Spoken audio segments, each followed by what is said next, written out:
বিবাহবার্ষিকীর দিন বেরিয়ে যে এরকম পরিস্থিতিতে পড়তে হবে জীবনেও ভাবিনি। আজকে হচ্ছে চৈত্র মাসের 1 তারিখ।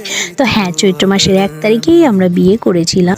জানি অনেকেই বলবে হয়তো চৈত্র মাসে কেউ বিয়ে করে, আসলে আমাদের বিয়ে করার কোনো ইচ্ছেই ছিল না। হঠাৎ করে বিয়েটা হয়েছে, তাই ফাল্গুন মাস পেরিয়ে চৈত্র মাসে প্রথম দিনই বিয়ে হয়েছে।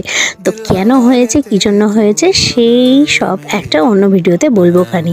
তো এখন রাত্রিবেলা একটুখানি সেজে গুজে বেরোচ্ছি। প্রত্যেক বছরই তোমাদের দাদাভাই কিন্তু বিবাহবার্ষিকীর দিন একটুখানি বেড়াতে নিয়ে যায়, মানে এই এদিক ওদিক একটু ঘুরে আসি। যেহেতু কিছুদিন আগেই তোমাদের দাদাভাই আমাকে আংটি গিফট করেছে, তাই বিবাহবার্ষিকীতে কিচ্ছু নিইনি। আসলে এটা বিবাহবার্ষিকীতেই দেওয়ার কথা ছিল, তো আমাকে আগে দিয়ে দিয়েছে।